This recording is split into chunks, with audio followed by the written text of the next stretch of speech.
মানে বিশ্ববিদ্যালয়ের যে একটা উদ্ভূত পরিস্থিতি, কালকে যে ছাত্রদের কিছু দাবি দেওয়া ছিল, তার প্রশাসন ভবনে এসেছিল।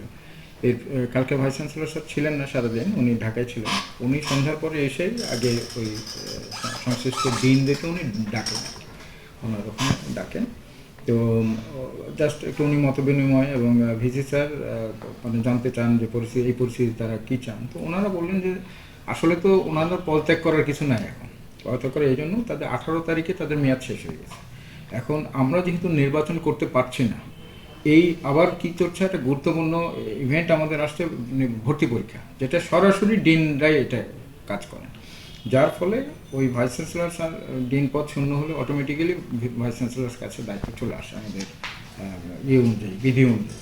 তো ভাইস চ্যান্সেলর স্যার ভর্তি পরীক্ষার এই সময়টায় নিজে এতগুলো বিষয় সামাল না দিয়ে উনি মনে করলেন যে মেয়াদ পরেও যে ডিনরা দায়িত্ব পালন করে যাচ্ছেন, তারা দায়িত্ব পালন, তাদেরকে চিঠি দেওয়া হয়েছিল পরবর্তী নির্বাচন না হবে।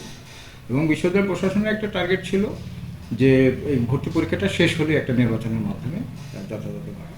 তো যাই হোক, কালকের যেটা হলো, ওই পরিস্থিতির কারণে স্যারও এসে তাদের সাথে, তো তারা একদম সর্বসম্মতভাবে তারা বললেন যে মানে আমরা যেহেতু মেয়াদ পূর্ণ করছি, এটা অতিরিক্ত চলছে, এটা আপনি দিয়েছেন দেখে আমরা এটা পালন করছিলাম, তো আমরা এই দায়িত্ব পালন করতে চাচ্ছি না।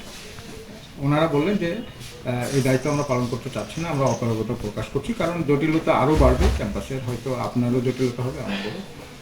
সুতরাং ওনারা লিখিতভাবেই ইয়ে দিয়েছেন, অপারগতা প্রকাশ করে তারা দিয়েছেন এবং দায়িত্ব ভাগ করে দিয়েছেন। যেহেতু দায়িত্ব ওনার কাছে চলে আসে, তো 6টা ইয়ের ভিতরে, অনুষদের ভিতরে 2টা উনি সরাসরি দেখবেন, আর 4টা 2 প্রভাইসের মধ্যে ওনারা স্বতঃস্ফূর্তভাবে যেটা আলোচনায় তারা বললেন যে আমরা বললাম, তো ওনারা লিখিতভাবে যেটা বলেছেন যে এই বিদ্যমান পরিস্থিতিতে আর সমস্যা আরও বাড়বে, আমরা এই চলতি দায়িত্ব, রুটিন দায়িত্ব, সুতরাং আমরা এটা অপারগতা প্রকাশ করছি। আমার একটা স্মার্ট সিদ্ধান্তে 25% গ্যাসের খরচ কমেছে। ভাবছেন কিভাবে? সাধারণ গ্যাস স্টোভ বদলে আমি এনেছি আরএফএল গ্যাস স্টোভ। এর সাইন্টিফিক নজল ও ব্রাস বার্নার ক্যাপ সমানভাবে তাপ ছড়িয়ে রান্না করে দ্রুত, তাই গ্যাসও বাঁচায় 25%, টাকাও বাঁচে 25%। আরএফএল গ্যাস স্টোভ, নিরাপদ ও গ্যাস সাশ্রয়ী।